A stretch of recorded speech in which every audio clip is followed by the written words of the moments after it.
On March 14, 1849, the county courthouse in Lowndes County, Alabama, burned to the ground in what officials called an unfortunate accident caused by an overturned lamp. But among the ashes, investigators found something that didn't match the official story. 3 sets of human remains in the basement, chained to iron rings embedded in the stone walls. The county clerk's records from 1847 to 1849 were completely destroyed, along with property deeds, marriage certificates, and most crucially, the probate documents for the Sutton estate.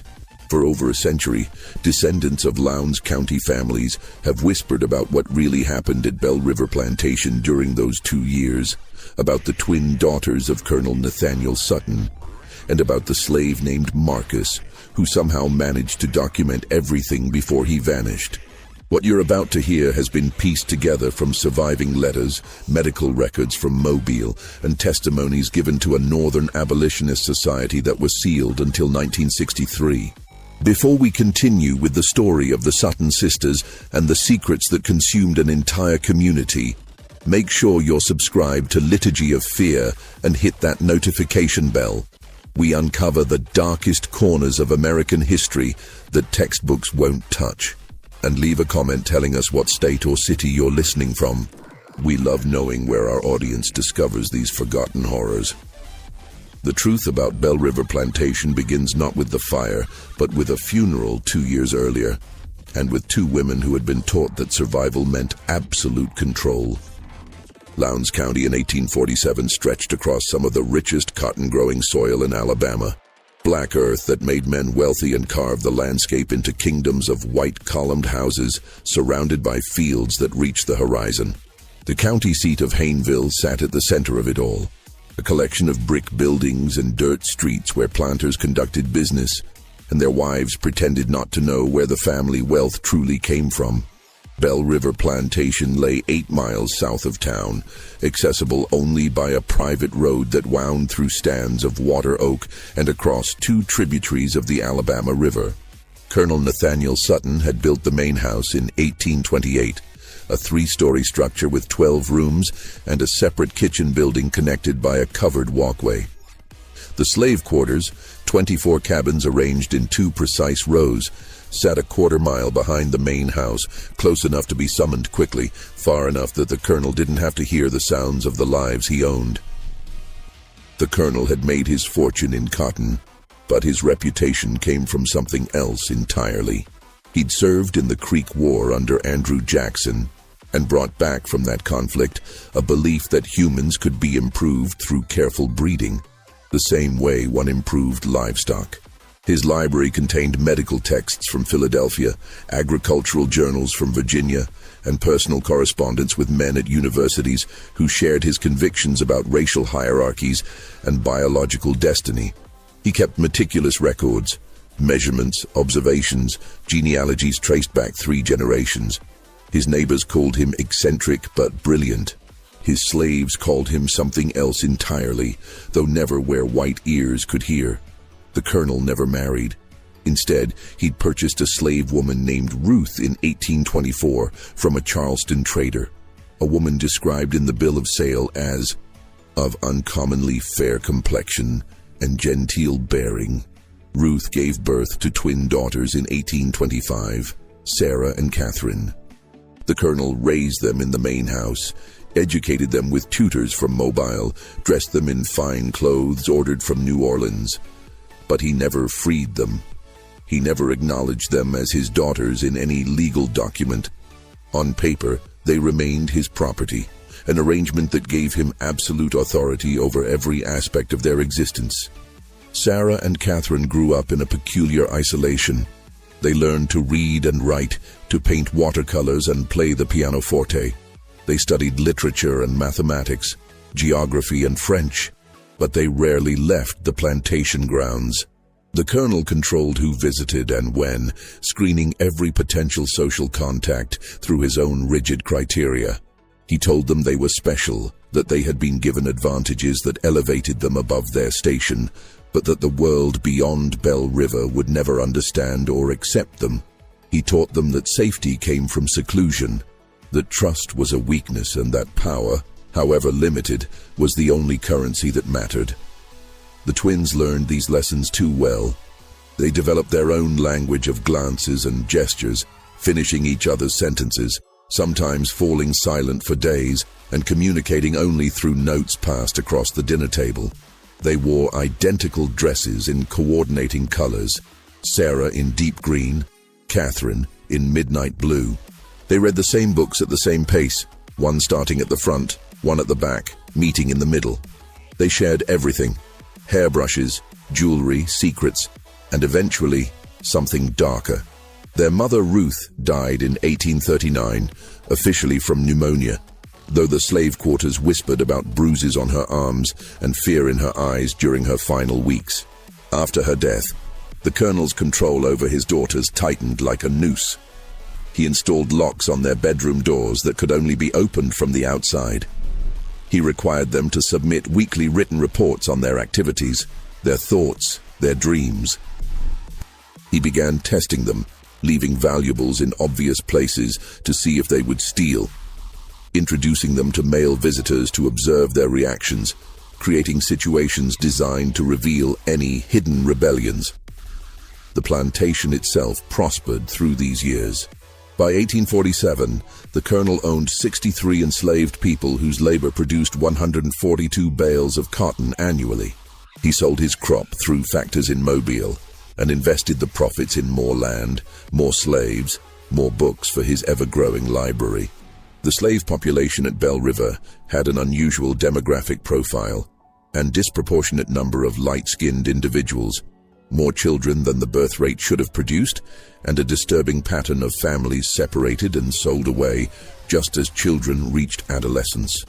The overseer, a man named Jonas Pritchett, had worked at Belle River for 15 years.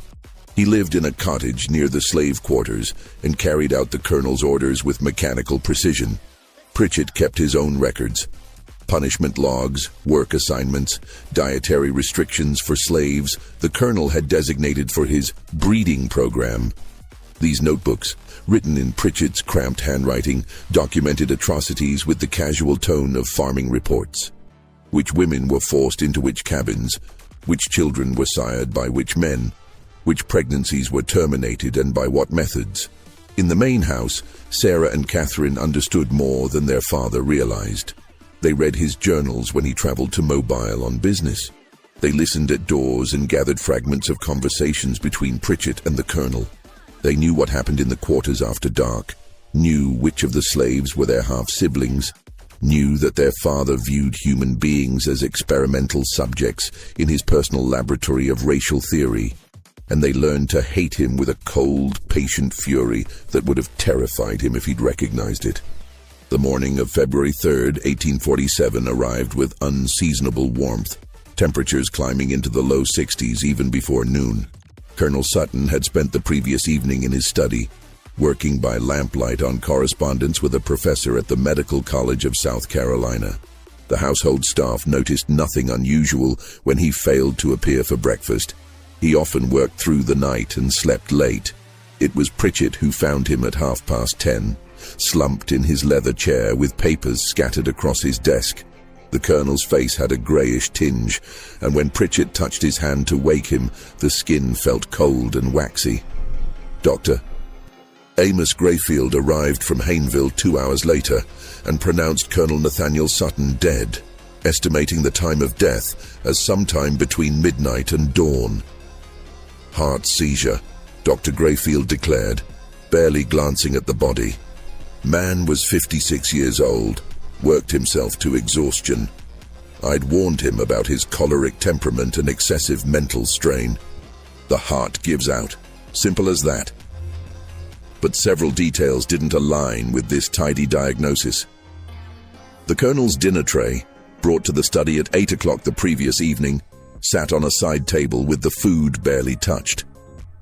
A cup of coffee, long since gone cold, showed a peculiar residue at the bottom, a fine sediment that glittered faintly in the lamplight. The colonel's final letter, addressed to his attorney in Mobile, remained unfinished mid-sentence. I have made certain arrangements regarding the future of my daughters, which must be executed precisely as stipulated for their own protection and for the preservation of my life's work. Should any person attempt to..." The sentence ended there, the pen trailing off the page as if his hand had suddenly lost strength.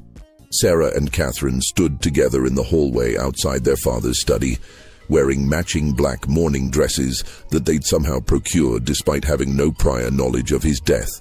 Their faces showed no tears, no evidence of shock or grief.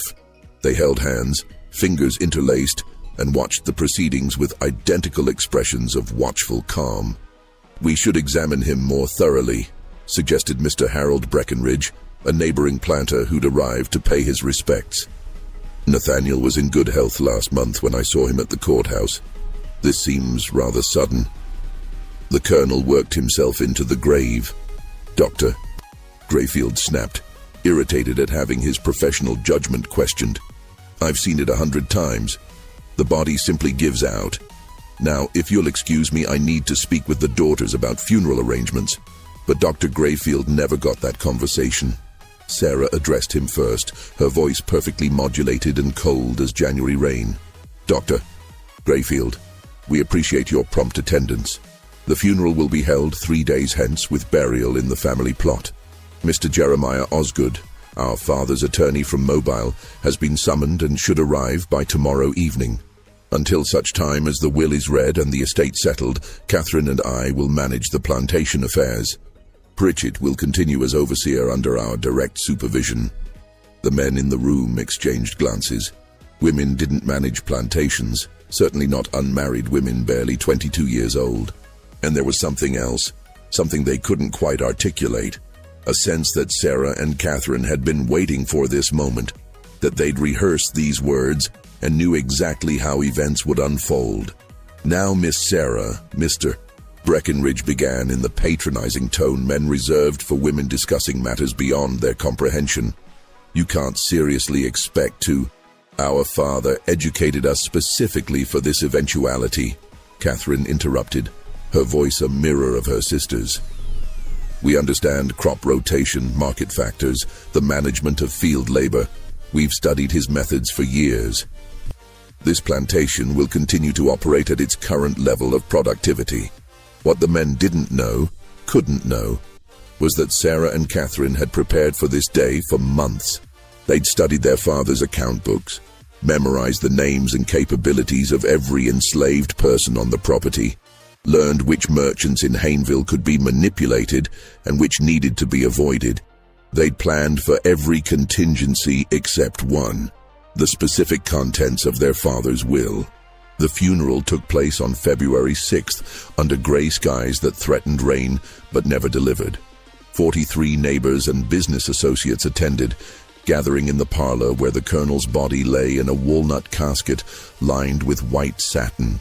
The Reverend Samuel Yates from Hayneville's Presbyterian Church delivered a eulogy that praised the colonel's contributions to Alabama's agricultural prosperity and his devotion to advancing scientific knowledge. Not one enslaved person from Bell River attended the service, though they gathered in the quarters that evening for their own ceremony, a mixture of Christian hymns and older traditions, singing songs that celebrated liberation and the settling of accounts. They kept their voices low, but the sound carried across the fields to where Sarah and Catherine sat on the main house veranda, listening. "They think they're free now," Sarah said softly. "They'll learn differently," Catherine replied. Jeremiah Osgood arrived from Mobile the evening after the funeral, a portly man of 50 with silver hair and the careful manner of someone accustomed to delivering bad news to people who could afford to make his life difficult. He carried a leather satchel containing Colonel Sutton's will and several sealed documents marked for the twins' eyes only. The reading took place in the colonel's study, now thoroughly cleaned of any evidence of his final hours. Sarah and Catherine sat together on a settee, their black mourning dresses rustling slightly as they adjusted their positions. Pritchett stood by the door, uninvited but tolerated, his weathered face expressionless. Osgood opened his satchel and withdrew a thick document bound with black ribbon. Colonel Sutton revised his will on December 12, 1846, less than 2 months before his death. The provisions are unconventional. The document's opening paragraphs were standard: charitable bequests to the Presbyterian Church, personal items distributed to various acquaintances. Then Osgood reached the section concerning the plantation and its inhabitants. To my daughters Sarah and Catherine Sutton, I leave the entirety of Bell River Plantation, including all lands, structures, livestock, equipment, and human property, to be held jointly and equally between them. However, this bequest is conditional upon the following stipulations, which must be satisfied within 24 months of my death. Osgood paused, cleared his throat uncomfortably, and continued. First, both daughters must enter into lawful Christian marriage with men of suitable character and standing, approved by the executor of this estate. Second, both marriages must produce legitimate offspring within the stipulated time frame. Third, the daughters must maintain the plantation at current levels of productivity and demonstrate sound management of its resources. Sarah's hand tightened on Catherine's, their knuckles going white. Should these conditions not be met, Osgood read, his voice dropping lower, Bell River Plantation and all its assets shall be sold at public auction, with proceeds distributed equally among the following charitable institutions. The list included agricultural colleges, medical societies, and organizations dedicated to the advancement of scientific understanding of human populations. The colonel's final attempt to ensure his ideology outlived him. There's more, Osgood said, withdrawing a second document. A private letter to you both. He handed the sealed envelope to Sarah, who broke the wax seal with her thumbnail. Inside, their father's handwriting covered 3 pages of heavy cotton paper. Catherine leaned close, and they read together in silence. The letter explained the colonel's reasoning with chilling clarity. He'd observed their unnatural attachment to each other, their rejection of normal feminine interests in courtship and marriage. He'd concluded that they would never voluntarily separate, never form appropriate alliances with men who could continue his work and properly manage his estate. So he'd created a situation where they had no choice: marry and procreate, or lose everything. But the letter's final paragraph contained something more disturbing. I have made arrangements to ensure you choose wisely. My network of correspondence extends throughout the state and beyond. They will be watching, reporting back on your conduct and your choices. Remember always that you are what I made you, and you cannot escape the fundamental truth of your nature, no matter how you might pretend otherwise. The blood that flows through your veins is both your privilege and your prison. Sarah folded the letter carefully and placed it back in the envelope. When she looked up at Osgood, her expression betrayed nothing. We understand the terms. Who serves as executor? I do, along with Mr. Breckenridge as co-executor. We're charged with approving any marriage proposals and ensuring the conditions are met. 24 months, Catherine said. That gives us until February 1849. Correct. I must say, ladies, your father's provisions are highly irregular. Most attorneys would have counseled against. Our father's mind was entirely his own, Sarah interrupted. We'll comply with his wishes. Now, if you'll excuse us, we have plantation business to attend to. After Osgood left, promising to return in 6 months to assess their progress, the twins remained in the study. They sat in their father's chair, Catherine on the seat, Sarah perched on the armrest, and looked at the walls lined with journals and medical texts, at the ledgers documenting 2 decades of human experimentation disguised as agricultural management. We can't find suitable husbands in 24 months, Catherine said finally. He knew that. He designed this to fail. Not if we control every variable, Sarah replied. Father taught us that much. He believed humans could be bred like livestock, that every aspect of reproduction could be managed and directed.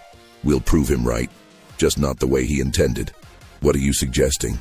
Sarah stood and moved to their father's desk, pulling open the bottom drawer where he'd kept his most private records. She withdrew a leather-bound journal and flipped it open to a page marked with a silk ribbon. Father's breeding logs. He documented everything, which combinations produced which results, which bloodlines he considered superior, which individuals he designated for his program. Catherine joined her, reading over her shoulder. The entries were clinical, dehumanizing, describing people as if they were cattle. Purchased male, approximately 25 years, from Williamson Estate. Good teeth, strong back, quick to learn tasks. Letters visible on back indicate prior ownership in Virginia, paired with female number 4. Results: 1 male child, sold 1837. 1 female child, retained for future breeding. He was a monster, Catherine whispered. He was, Sarah agreed. But he was also thorough, and somewhere in these records is the solution to our problem. Over the following weeks, Sarah and Catherine absorbed themselves in their father's documentation. They discovered the full scope of his obsessions, journals spanning 20 years, detailed genealogies, physical measurements, observations on temperament and capability. He treated Bell River as a laboratory, its enslaved population as experimental subjects, all in service of his theories about racial hierarchies and human improvement. But within that documentation they found something unexpected. Evidence of intelligence, resilience, and resistance among the very people their father had tried to reduce to data points. Slaves who'd taught themselves to read despite prohibitions. Women who'd used herbs and folk knowledge to control their own fertility, quietly subverting the Colonel's breeding program. Men who'd sabotaged equipment and slowed productivity in ways that appeared accidental. Their father had noted these deficiencies without recognizing them as acts of rebellion. One name appeared repeatedly in the later journals, always with annotations of frustration: Ruth, their mother.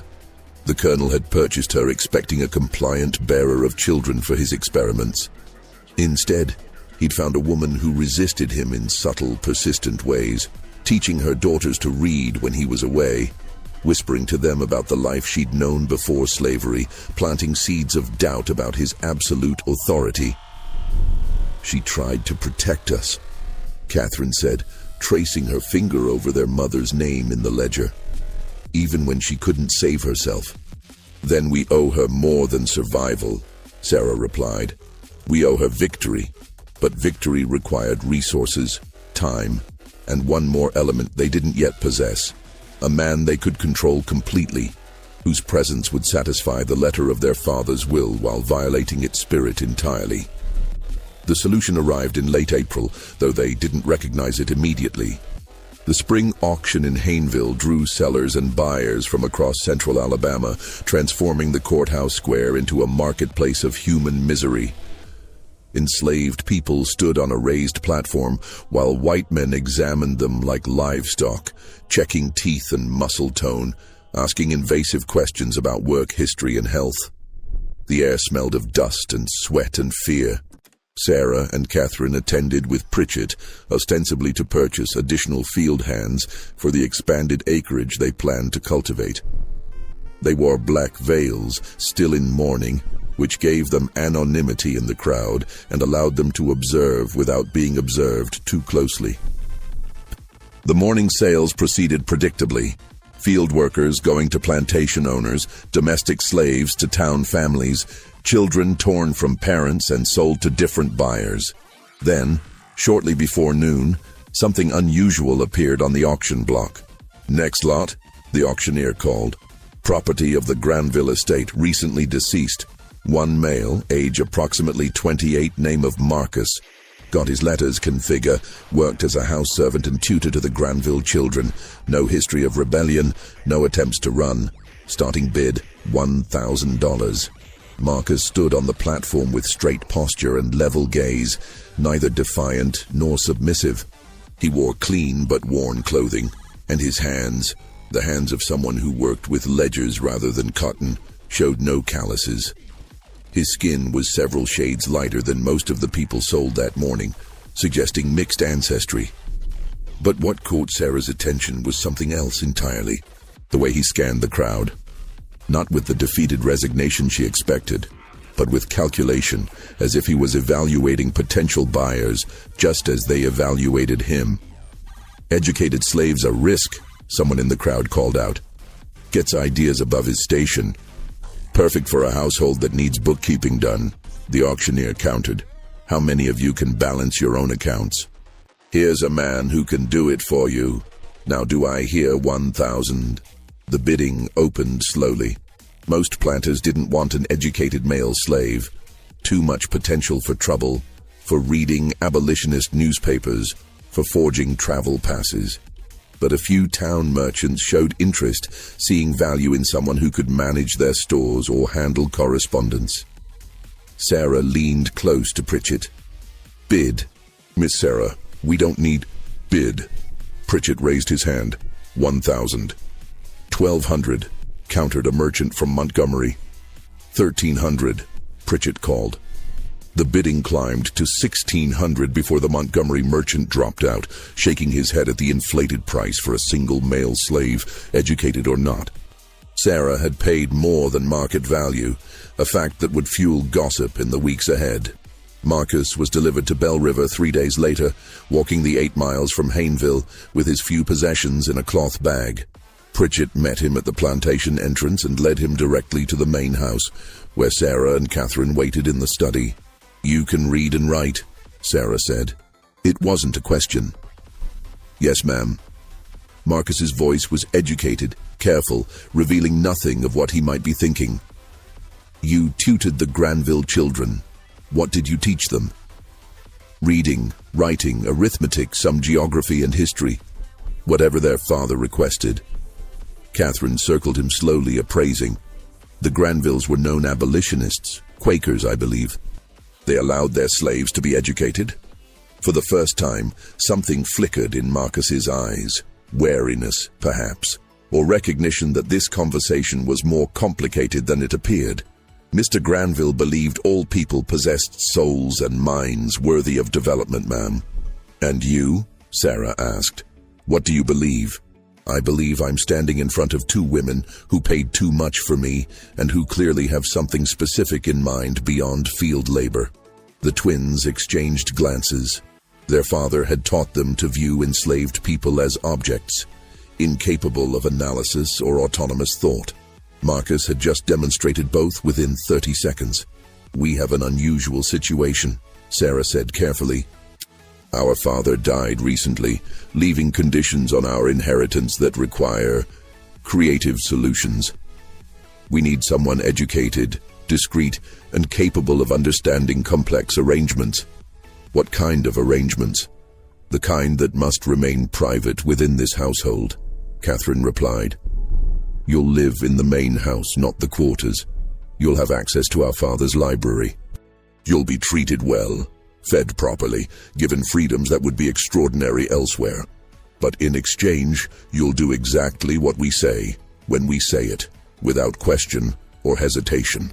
Marcus was silent for a long moment. When he spoke, his voice was very quiet. "And if I refuse these unnamed terms, then you'll be sold south," Sarah said flatly. "To cotton plantations in Mississippi where educated slaves are worked to death in the fields to break them of any intellectual pretensions. I can have you on a boat within a week." It wasn't an empty threat, and Marcus clearly knew it. "What do you want from me?" "That depends," Catherine said. "Can you keep secrets, even ones that could be used as weapons?" "I've kept secrets my entire life, ma'am. Had to survive." Sarah walked to the window, looking out across the plantation grounds. "Our father's will requires us to marry within 24 months or lose everything. But we have no intention of submitting to marriages arranged by men who view us as property to be managed. So we're going to subvert the terms while technically fulfilling them." "I don't understand." "You will," Catherine said. "But first we need to know if you can be trusted, completely and absolutely." Over the following days, Sarah and Catherine tested Marcus in ways both subtle and overt. They gave him access to their father's library and watched what he read. They asked his opinions on political matters and listened for hints of abolitionist sympathies. They observed how he interacted with the other enslaved people at Bell River, whether he attempted to organize or agitate. Marcus proved remarkably adaptable. He kept to himself, spoke carefully, and demonstrated an intelligence that had clearly been honed through years of navigating dangerous social terrain. He understood that educated slaves existed in a precarious position, valuable enough to be kept, dangerous enough to be feared. What the twins didn't know, couldn't know yet, was that Marcus had his own secrets and his own agenda. The Granvilles had indeed been Quakers with abolitionist leanings. More than that, they'd been part of an informal network that collected testimony from enslaved people about the realities of plantation life. Marcus had spent 5 years documenting atrocities, recording names and dates and details in a coded shorthand he'd developed. When the Granvilles died, both within a week of each other from fever, their relatives had sold off the estate, including Marcus, before anyone could discover the trunk hidden in the root cellar containing years of carefully preserved evidence. Marcus had managed to retrieve his most important notebooks before the sale, hiding them in a hollowed-out Bible that no white person bothered to inspect. He'd been bought and brought to Bell River expecting another period of careful observation and documentation. Instead, he found himself at the center of something far stranger and potentially more dangerous. By mid-May, the arrangement had clarified. Marcus would serve as the twins' private secretary, managing household accounts and correspondence.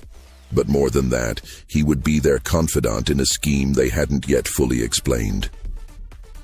Sarah revealed their plan one evening in early June, after the house slaves had retired to their quarters and the 3 of them were alone in the study. "Our father's will requires us to marry and bear children within 24 months, she began. "The executors must approve our choice of husbands, men of suitable character and standing. But the will says nothing about the husbands being suitable for us, only that they meet external criteria." "I'm not following," Marcus said. Catherine smiled, and there was something almost feral in it. "We're going to marry men we can control completely. Elderly men, or sickly ones, or men desperate enough for the connection to a wealthy plantation that they'll agree to any terms. Men who will give us legal legitimacy without interference in how we run Bell River." "And the children?" Marcus asked, though he was beginning to understand. "Biology is biology," Sarah said bluntly. "Our father spent 20 years proving that. Lineage can be strategically managed. The executors need to see marriages and pregnancies. They don't need to see what happens behind closed doors." The full implications hit Marcus like cold water. They wanted him to father their children, to create the appearance of legitimate heirs, while the twins maintained control through marriages that existed only on paper. "You're asking me to commit an act that could get all of us killed," he said slowly. "If anyone discovered—" "No one will discover," Catherine interrupted. "We control this household completely. The marriages will be arranged carefully. We'll manage every detail, every possible witness, every piece of evidence. You'll be protected." "Protected?" Marcus laughed bitterly. "I'm a slave. There's no protection for me if this fails. You'll be ruined socially, perhaps sent away somewhere. I'll be hanged or burned alive, which is why you'll be motivated to ensure it doesn't fail," Sarah said. "And in exchange, you'll receive something worth the risk." "What could possibly be worth—" "Freedom," Catherine said quietly. "Documented legal freedom. And enough money to go north and start a new life. We'll wait until after the children are born and the estate is secure. Then we'll manumit you, provide funds, and send you away with a cover story that holds up to scrutiny." Marcus looked between them, searching for deception or false promises. "And if I refuse?" "You won't," Sarah said with certainty, "because you want freedom more than you fear death, and you're smart enough to recognize this as your only real chance." She was right, and he knew it, but there was something else at play, something the twins hadn't considered.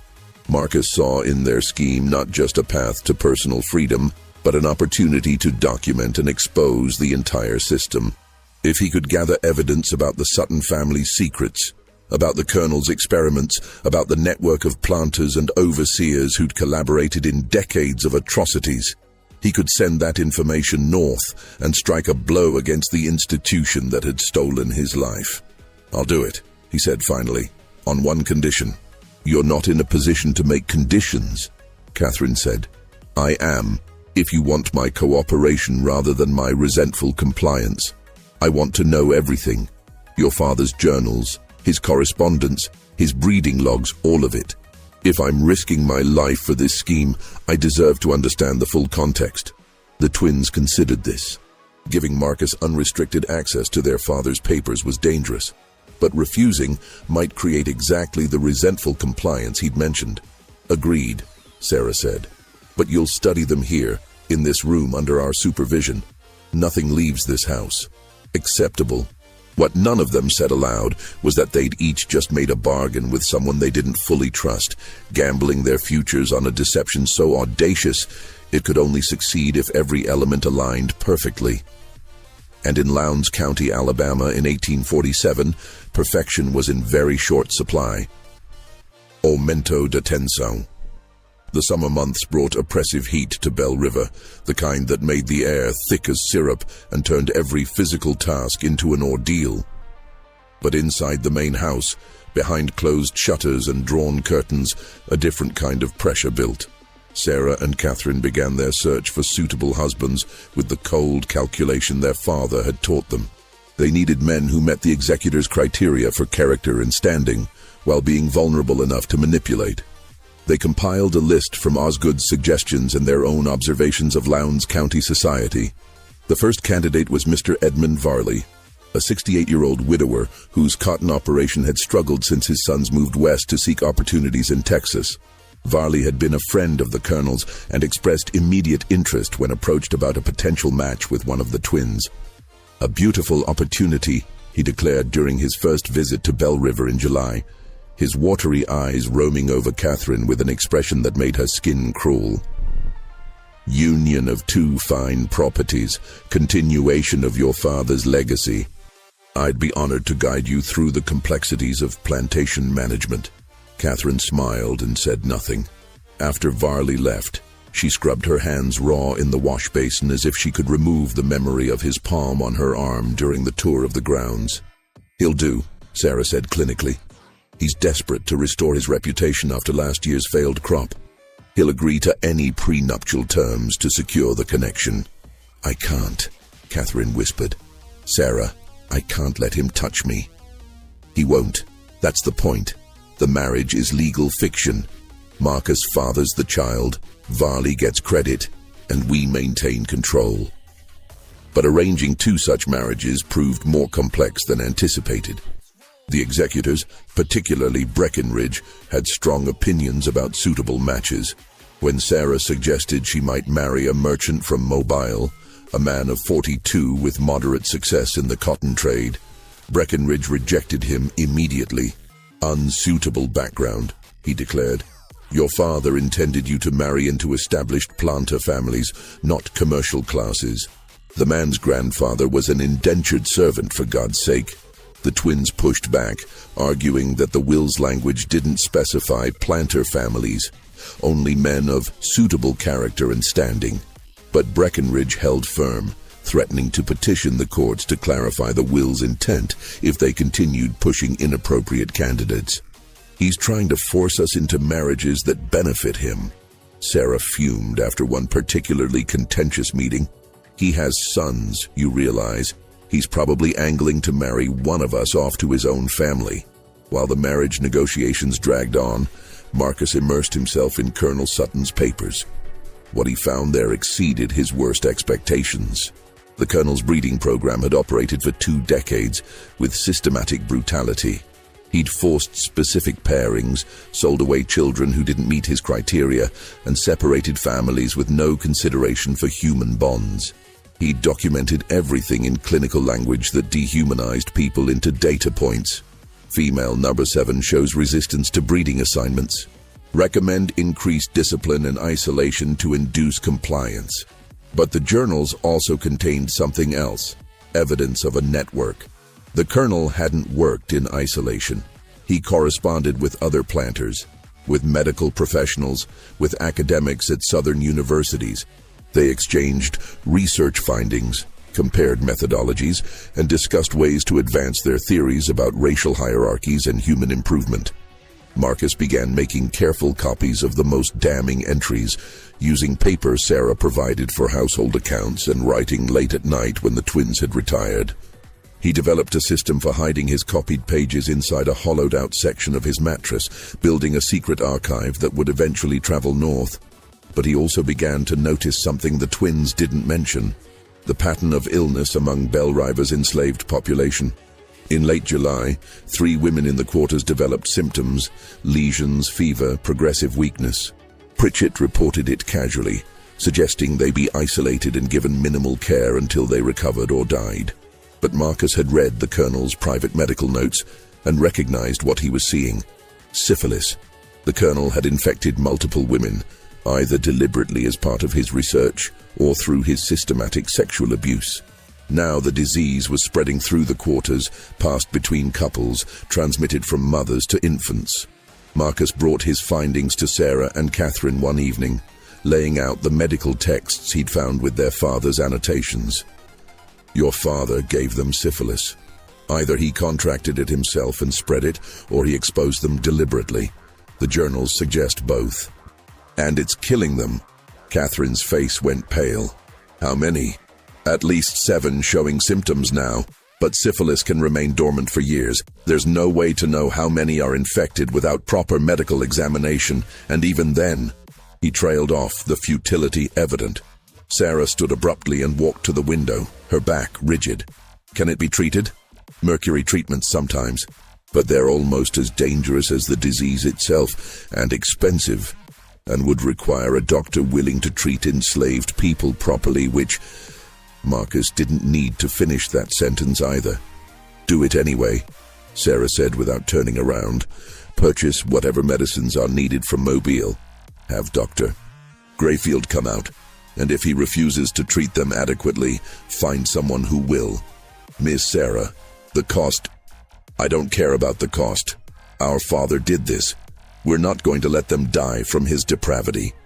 It was the first crack in the facade Marcus had seen, the first indication that the twins might be motivated by something beyond self-preservation. He filed it away as valuable intelligence. Dr. Grayfield arrived 2 days later, irritated at being summoned to treat slaves. He examined the sick women with barely concealed disgust, confirmed the diagnosis, and prescribed mercury treatments with the cheerful confidence of someone who didn't particularly care whether the patient survived. Course of treatment takes months, he said, washing his hands in the basin a house servant provided. Can't guarantee results. Frankly, might be more economical to just isolate them and let nature take its course. Replace them with healthy stock. We'll take your prescription, Catherine said coldly, and we'll need you to examine the entire slave population. Everyone. Identify all potential cases. Grayfield's eyebrows rose. That's 40+ people. The expense is ours to bear. When can you begin? The examinations took place over 3 days in August, conducted in a cabin Pritchett cleared for the purpose. Grayfield worked with mechanical efficiency, noting symptoms in a ledger and dispensing diagnoses with the bedside manner of a livestock inspector. The final count was worse than Marcus had feared. 14 confirmed cases, another 8 probables. Nearly a third of Belle River's enslaved population had been infected by the colonel's systematic abuse. Sarah and Catherine absorbed this information in silence. Then Sarah made a decision that would have shocked their father and confused their neighbors. We're treating all of them, she announced. Purchase the mercury, the bandages, whatever's needed. Improved rations for the sick. They need strength to survive the treatment. Reduced work quotas. And Marcus, you'll oversee the treatments. Keep detailed records of who receives what and their progress. Miss Sarah, Pritchett objected, this is going to cost thousands of dollars and reduce productivity significantly. Your father would never. Our father did this to them, Catherine interrupted. We're correcting his damage. The expense is irrelevant. What the twins didn't articulate, even to each other, was the complex motivation behind their decision. Partly it was pragmatic. Dead slaves couldn't work, and the plantation's value depended on its labor force. Partly it was guilt, recognizing their complicity in their father's system even as his victims. But partly it was something else, something neither wanted to examine too closely. The recognition that their father's greatest crime wasn't the specific atrocities he'd committed, but the fundamental belief that other people existed only as instruments for his purposes. They'd been raised to think the same way. Now, confronted with the human cost of that worldview, they were being forced to choose what kind of people they would become. Marcus watched these developments with growing confusion. He'd expected to find monsters at Bell River, people who viewed him as less than human. Instead, he'd found two women who'd been made into something twisted by their father's abuse, who were now struggling to untangle their own humanity from the poison he'd fed them. It didn't make them allies. It didn't mean he trusted them. But it complicated his simple narrative of oppressor, and oppressed in ways that made his documentation more difficult. While Marcus grappled with moral complexity, the marriage negotiations reached a crisis point. In September, Breckenridge arrived at Bell River with a proposal. His nephew, Thomas Breckenridge, age 34, recently returned from New Orleans, where his cotton brokerage had failed due to what was delicately termed unfortunate investments. Thomas needed a fresh start and a wealthy connection. Sarah needed a husband the executors would approve. Perfect match, Breckenridge declared, having already decided the matter. Thomas has impeccable breeding, understands plantation management, and will provide the steady male guidance you require. Sarah met Thomas twice before reaching her conclusion. He was weak, vain, and deeply in debt, which made him perfect for her purposes. "I'll agree to the match," she told Breckenridge, "under specific conditions. A prenuptial contract giving me sole management of Bell River. Thomas receives an annual income but no decision-making authority over plantation operations, and the marriage doesn't take place until my sister's match is also arranged." Those terms are highly irregular. Those terms are non-negotiable. Thomas is desperate enough to agree. We both know it. Breckenridge sputtered but couldn't argue with the assessment. Thomas did agree, signing a prenuptial contract that essentially made him a paid figurehead in exchange for respectability and freedom from his creditors. Catherine's match proved more difficult. Edmund Varley had grown impatient and shifted his attention to a widow in Montgomery. The executors rejected 3 other candidates for various reasons. Time was running short. They had until February 1849, and it was already October 1847. Then Catherine made a suggestion that changed everything. "What if I don't marry at all?" Sarah looked up from the ledgers they'd been reviewing. "The will requires both of us. The will requires both of us to marry within 24 months. It says nothing about remaining married. I could marry, become pregnant, and then accidents happen, especially to sickly husbands." The room fell silent. Marcus, sitting at the desk where he'd been copying correspondence, felt ice water run down his spine. "You're suggesting murder," he said quietly. "I'm suggesting that we fulfill the letter of Father's will through whatever means necessary," Catherine replied. "He never specified the husbands had to survive." "Catherine," Sarah began, "don't pretend you haven't thought about it. Thomas Breckenridge is going to be a problem. He's weak but not stupid. Once you're married, he'll try to assert authority, pregnancy or not. Men like that always do. They can't help themselves." Sarah didn't argue, which was answer enough. Marcus understood in that moment that he'd badly miscalculated. He'd thought the twins were victims of their circumstances, trapped women trying to escape their father's control through desperate means. But they were their father's daughters in ways that went deeper than blood. They'd learned to view people as obstacles to be managed or removed. "If you're planning to kill anyone," he said carefully, "I want no part of it. That's not what I agreed to. You agreed to do what we say. Catherine reminded him. And you'll keep doing it because the alternative is being sold south, remember? Then sell me south. I won't be party to murder. The twins exchanged glances. Sarah spoke first, her voice softer. Catherine's talking theoretically. We're not planning to kill anyone, but she's right that we need to consider all possibilities. This situation is more complicated than we anticipated. Marcus didn't believe her, but he also recognized he had no good options. If he refused to cooperate, they could indeed sell him away, and his documentation would be lost. If he reported their plans to authorities, he'd be dismissed, a slave's word against white women's, and likely executed for daring to make accusations. So he did what enslaved people had always done. He nodded, agreed, and began planning how to protect himself when the inevitable violence came. November brought the first frost and a new development. Sarah's wedding to Thomas Breckenridge was scheduled for December 15th. The ceremony would take place at Bell River, with Reverend Yates officiating. Catherine would serve as maid of honor. The executors would attend to witness the fulfillment of the first condition. But behind the wedding preparations, darker plans took shape. Sarah and Marcus began their physical relationship in early November, clinical encounters that took place in the locked study after Catherine retired.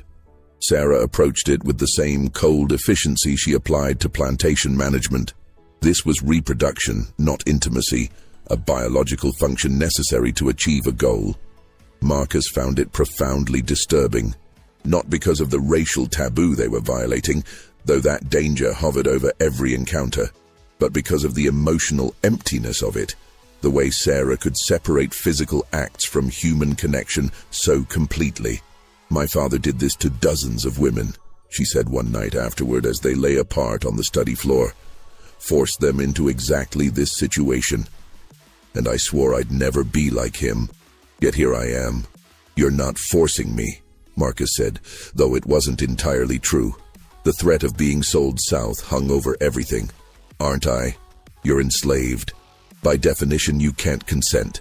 I tell myself this is different because I'm offering you freedom afterward. Because we're partners in this deception. But we're not partners. I own you. There's no consent possible in that dynamic." It was the most honest thing she'd said to him, and it made everything worse because it meant she understood exactly what she was doing and did it anyway. By mid-November, Sarah was pregnant. Dr. Grayfield confirmed it during a visit to check on the syphilis treatments. The executors were delighted. One condition satisfied, one more to go. Thomas Breckenridge, who'd arrived at Bell River 2 weeks earlier to prepare for the wedding, accepted the news with the oblivious pleasure of a man who believed his own virility explained everything. Catherine's situation remained unresolved. She'd rejected 6 potential husbands, frustrating the executors and running the calendar dangerously close to the deadline. Then, in early December, she made an announcement. "I've found someone acceptable, Mr. Lawrence Kemper, widower, age 51, with a small plantation in Wilcox County. Moderate means respectable reputation, no children from his first marriage. I'll need to meet him," Breckenridge said. "Of course, he'll visit next week." Lawrence Kemper arrived on December 8th. A thin, nervous man with graying hair and a persistent cough that suggested consumption. He spoke little, deferred to Catherine constantly, and seemed pathetically grateful for her attention. "He's perfect," Catherine told Marcus after Kemper had left. "Dying slowly, desperate for companionship, and too weak to assert any authority. The executors will approve him because he meets their surface criteria. And he'll be dead within a year, leaving me a widow free to do as I please. You're going to let him die of consumption? I'm going to let nature take its course. Is that murder, Marcus? Marrying a sick man knowing he won't survive?" Marcus had no answer that didn't sound like moral evasion. Sarah's wedding took place on a cold, clear December day. 40 guests attended, filling Bell River's parlor with the smell of perfume and wood smoke from the fireplaces. Reverend Yates performed the ceremony with his usual ponderous solemnity. Thomas Breckenridge looked pleased with himself, clearly believing he'd secured a valuable prize. Sarah wore a dress of ivory silk that Catherine had sewn, and her expression throughout the ceremony was as blank as a porcelain doll's. Marcus watched from the back of the room, technically serving as additional household staff for the event. He saw Sarah speak her vows without hesitation, saw her accept Thomas's kiss with perfect composure, saw her smile and accept congratulations from guests who had no idea what kind of performance they were witnessing. That night, after the guests had departed and Thomas had drunk himself into a stupor in his new quarters, Sarah came to the study where Marcus waited. "It's done," she said simply. "The first condition is satisfied." "And Thomas?" "Will do as he's told. I made that very clear during our wedding night conversation. He gets a comfortable life, an annual income, and the appearance of authority. In exchange, he stays out of my way and doesn't ask questions about how this plantation operates." He agreed to that. He agreed to avoid being exposed as a fraud who embezzled from his business partners in New Orleans. "I purchased his cooperation with threats, Marcus, the same way I purchased yours. I'm my father's daughter, remember?" The bitterness in her voice was new, and Marcus recognized it as dangerous. Sarah was beginning to hate herself for what she was becoming, which meant she might do something unpredictable to prove she was different from her father, or something terrible to prove she didn't care. Catherine's wedding was scheduled for January 20th, 1848. The executors approved Lawrence Kemper after minimal scrutiny. His background checked out, his property holdings were legitimate, and his desperate eagerness to remarry blinded them to any potential issues. But in the weeks between the two weddings, something shifted at Belle River. The house staff began whispering about arguments between the twins, raised voices behind closed doors. Pritchett reported that both women seemed distracted, making decisions about plantation management and then countermanding them hours later. Marcus knew what was happening. The strain of maintaining their deception, combined with Sarah's growing self-loathing and Catherine's increasingly cold calculation, was fracturing their previously united front. It came to a head the night before Catherine's wedding. Marcus was in the study, working on his secret documentation, when he heard screams from upstairs. He rushed up to find Sarah and Catherine in Sarah's bedroom. Catherine with blood running from her nose, Sarah with scratch marks on her face. "She wants to kill him," Sarah shouted when she saw Marcus. "Not just let him die, actually poison him." "He's dying anyway," Catherine screamed back. "Why wait? Why risk him changing his mind about the marriage terms? We dose him with arsenic. He's dead in 6 months. I'm a widow and pregnant, and we're done with all of this." "Because that makes us murderers. Actual, deliberate murderers. We're already murderers. Or had you forgotten the coffee you served Father the night he died?" The room went silent. Marcus stared at the twins, understanding flooding through him with sickening clarity. "You killed your father," he said. Sarah sank onto the bed, her face in her hands. "Arsenic mixed with powdered glass in his coffee. Small amounts over 3 weeks. Made it look like heart failure. Doctor." Grayfield never suspected because he wanted to believe it was natural causes. "We had to," Catherine said, her voice defiant. "He was going to sell Marcus and 3 other slaves to a trader from Mississippi. We overheard him making arrangements. And he was planning to force us into marriages with men he'd selected, men who would have helped him continue his breeding program. We had no choice." "There's always a choice," Marcus said quietly. "Easy for you to say," Catherine snapped. "You're not trapped in a cage built by a man who viewed you as a biological experiment. I'm trapped in a cage too, just a different kind, and I've never killed anyone to escape it."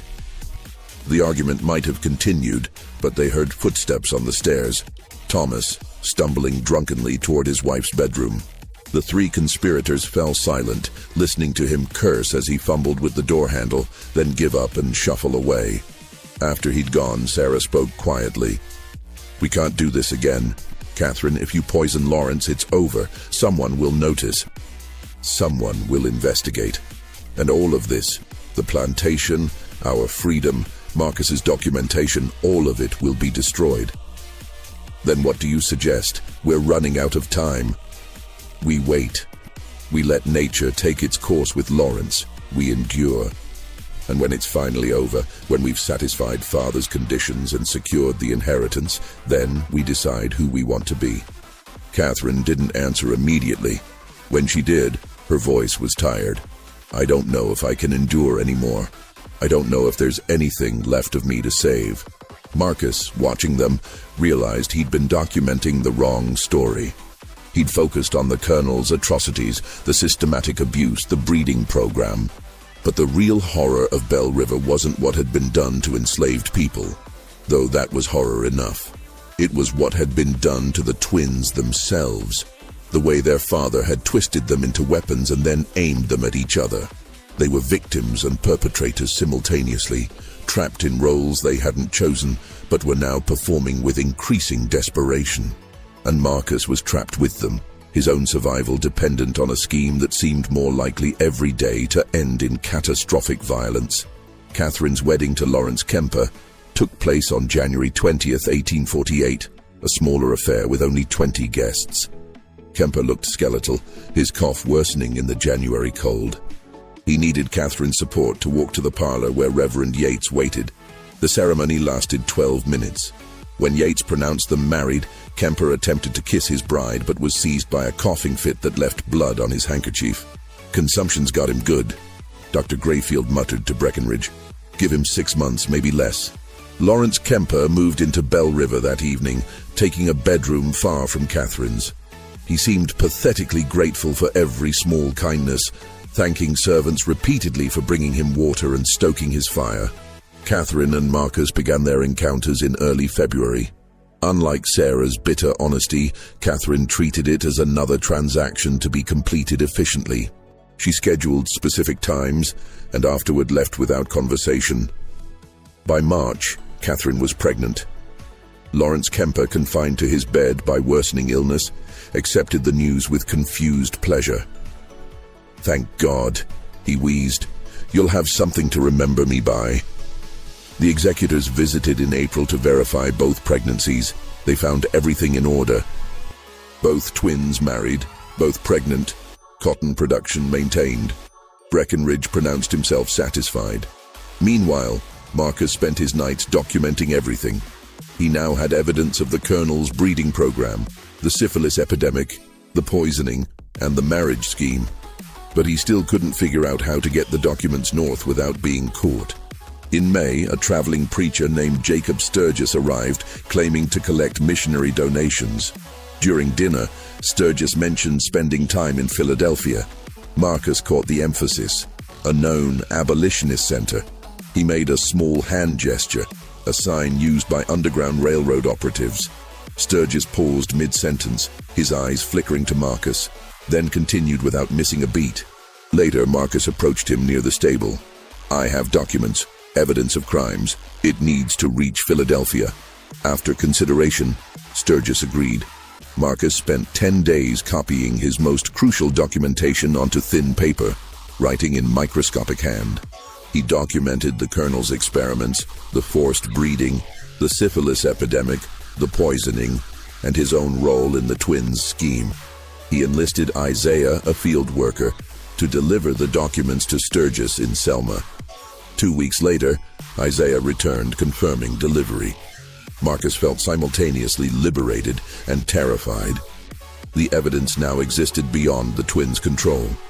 But if discovered, he was a dead man. Summer brought mounting tension.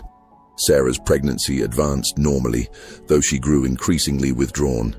Thomas Breckenridge took to drinking heavily. Lawrence Kemper lingered in his sick room, attended by patient servants. Then Sarah began visiting Lawrence, bringing him books. He'd been a teacher once, he explained. Before inheriting a plantation, he'd never learned to manage properly. I'm just a school teacher who wanted to read books, he said weakly. Is that so terrible? Sarah had no answer. On August 17, 1848, Lawrence Kemper died in his sleep from consumption. He was buried 3 days later, his brief presence memorialized with a simple headstone. Lawrence Kemper, 1797-1848, he found peace at the end. Catherine was now a pregnant widow, the will's conditions fulfilled. But something changed in her after Lawrence's death. Guilt, even though she hadn't actively killed him. In mid-September, a woman appeared claiming to be the Colonel's half-sister, threatening lawsuits if not given a settlement. The twins knew she was a fraud, but before they could act, she approached Pritchett with a bribery offer. Pritchett reported it immediately. Armed with this evidence, the twins confronted the fraud and her lawyer in Hayneville. The meeting was brief and brutal. They left Alabama within 24 hours. But the incident revealed their vulnerability. Until the babies were born, they remained targets. In late October, everything nearly unraveled. Thomas Breckenridge, drunk after winning at cards, mentioned that Sarah had been pregnant within weeks of their marriage. Surprisingly quick timing. Word spread through Lowndes County within days. The scandal hit Bell River like a thunderstorm. Breckenridge arrived demanding explanations. Sarah made a decision. She stood before prominent neighbors, 7 months pregnant, and delivered a calculated confession. "I was violated," she said steadily. "Before our marriage, Thomas and I were intimate. I became pregnant. Rather than cancel the marriage and face ruin, we proceeded with the ceremony. It was wrong, it was sinful, but it doesn't invalidate our father's will." The men exchanged uncomfortable glances. Premarital intimacy was scandalous but not unprecedented. Sarah's frank admission made the story believable, a lie that protected the greater deception underneath. "What about your sister?" Breckenridge asked. "Catherine's situation is entirely proper." Breckenridge studied her carefully but had no evidence to disprove her story. "This matter is closed," he declared finally. "The will's conditions have been met." After everyone left, Sarah collapsed in the parlor, her composure finally breaking.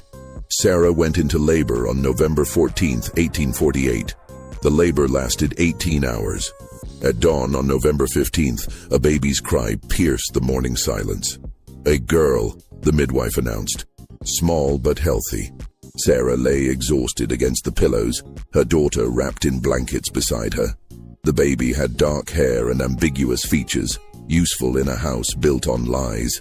"She's free," Sarah whispered. "That's all that matters." Catherine delivered on December 7th after 12 difficult hours, the umbilical cord wrapped around the baby's neck. The midwife worked with calm efficiency until a weak cry confirmed survival. "Another girl," she said. "She's a fighter." Catherine looked at her daughter, darker than Sarah's child, with features requiring careful explanation. "I'm calling her Ruth, after our mother. And mine will be Abigail," Sarah said through tears. "After the grandmother we never knew." The names honored women their father had erased. They were the first decisions the twins had made that weren't calculated for advantage. Simply mothers naming their daughters.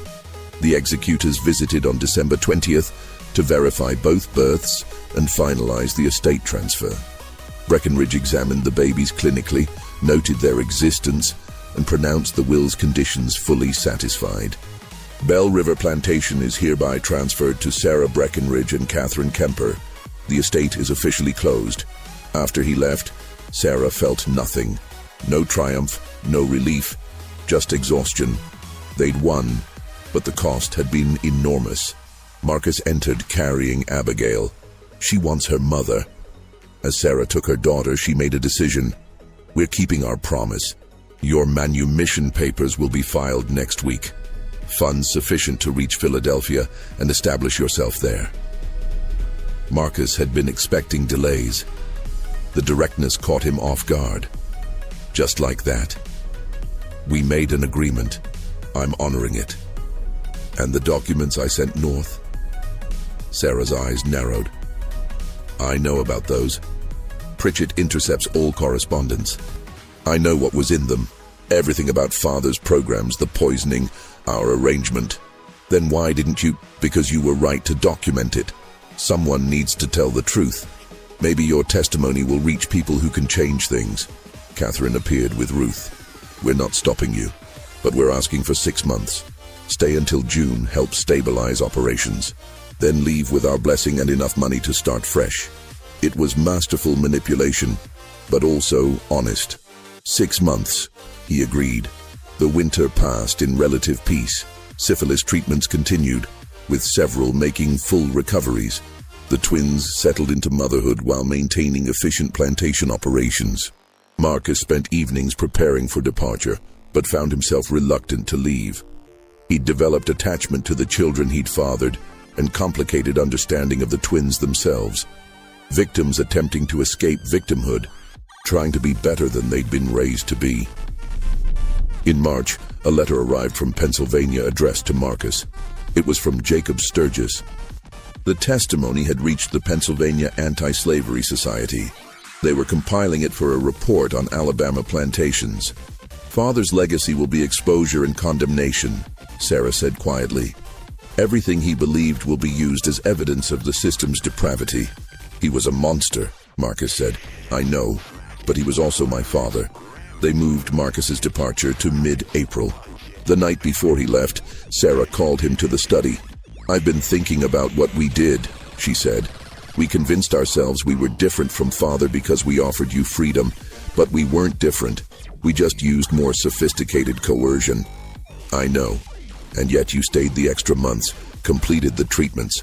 You fulfilled your bargain even after you knew I'd discovered your documentation." Sarah handed him a satchel heavy with gold coins. "This is more than we agreed. There are also letters of introduction to merchants who won't question a freed slave with proper papers." "Why?" "Because Abigail and Ruth will ask about their father someday. I want to tell them he was a good man who made difficult choices, who documented truth when others wanted it buried." Catherine appeared with both babies. "We're saying goodbye properly, as families should." Marcus held his daughters one last time, memorizing their faces. "Be good," he whispered. "Be better than all of us." Marcus left Bell River on April 18, 1849. He carried his papers and a daguerreotype Sarah had commissioned secretly, him holding both girls. On the back, Marcus and his daughters, April 1849. May they all find freedom. He reached Mobile and secured passage north. The ship departed April 23rd. He never returned to Alabama, but his testimony did. The Pennsylvania Anti-Slavery Society published their report in July 1849, detailing plantation conditions and naming Colonel Nathaniel Sutton specifically. It caused outrage in northern states and fury in southern ones. In August, Harold Breckinridge began asking questions about how Bell River information had reached Pennsylvania. On September 3rd, he arrived with a sheriff and warrant to search for evidence of abolitionist activity. Marcus was manumitted, Sarah replied calmly. "He left with our blessing. Whatever he did after is his business. He stole property, your father's journals." "My father's journals passed to us. We gave Marcus access as part of his duties. What he did with that access is speculation." The search lasted 3 hours. They found nothing. Catherine had burned everything potentially incriminating weeks earlier. Breckinridge was forced to leave empty-handed, though his parting words carried threat. "This isn't over. Eventually, someone will find the truth." After he left, Catherine said, "We need to disappear." It took 6 weeks. They sold Bell River for immediate cash, manumitted several key people with funds to establish themselves, and sold the remaining population to a Quaker merchant who'd promised transport to free states. Thomas received his property and cash settlement for agreeing never to contest the sale. On October 14, 1849, Sarah and Catherine boarded a ship in Mobile bound for New Orleans, traveling as widows with infant daughters. But before leaving Alabama, they made one final stop. On October 15th, a fire started in the Hayneville courthouse basement. The building burned for 6 hours, collapsing before dawn. 3 bodies were found, identified as vagrants seeking shelter, though no one looked carefully at why they'd been chained in the basement. The investigation concluded an overturned lamp caused the accidental fire. Most county records from 1847-1849 were destroyed. Anyone trying to trace Bell River's history would find only fragments and gaps. Sarah and Catherine reached Wisconsin in December 1849. They purchased a small farm outside Madison using false identities, presenting themselves as widowed sisters starting over. Their daughters grew up knowing only that their mothers had come from Alabama, had escaped difficult circumstances, and that their father had been a good man who'd made sacrifices. Marcus established himself in Philadelphia as a bookkeeper. He never married, never had other children, never spoke publicly about Alabama. But he continued providing testimony and helped transport escaped slaves until the Civil War began. He kept the daguerreotype hidden, taking it out occasionally to look at his daughters' faces. In 1863, a Union lieutenant discovered a sealed trunk in Belle River's ruins containing journals and breeding logs that confirmed everything in the report and added new horrors. The documents became part of the case for why slavery needed complete abolition. Colonel Nathaniel Sutton's legacy became exactly what his daughters predicted: exposure, condemnation, evidence of systematic evil. But the full truth about Sarah and Catherine, about Marcus and the children, remained hidden in burned records and carefully constructed lies. The courthouse fire was never solved, the bodies never identified, the documents never recovered.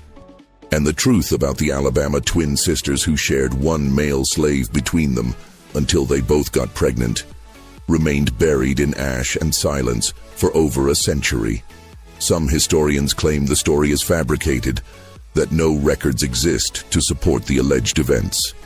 Others point to the Pennsylvania Anti-Slavery Society's report and argue that where there's documentation, there's truth. But perhaps it doesn't matter whether every detail is verifiable. What matters is what the story reveals about the system that made such events not only possible, but almost inevitable. A system built on treating human beings as property, on using violence and deception as tools of control. The Sutton twins, if they existed, were both victims and perpetrators. Marcus, if he lived, was both collaborator and resistance fighter. The children inherited a legacy of trauma and survival, guilt and resilience. And the rest of us inherit the responsibility to remember, to examine, and to ensure that the conditions that created such horrors never exist again. What do you think of this story? Do you believe everything was revealed, or are there still secrets buried in those burned records? Leave your comment below with your thoughts on what really happened at Belle River Plantation. If you enjoyed this tale and want more dark mysteries from forgotten American history, subscribe to Liturgy of Fear, hit that notification bell, and share this video with someone who appreciates the disturbing truths hidden in our past. The next story might be even more unsettling than this one. Until then, remember that history's darkest chapters are often the ones people tried hardest to erase.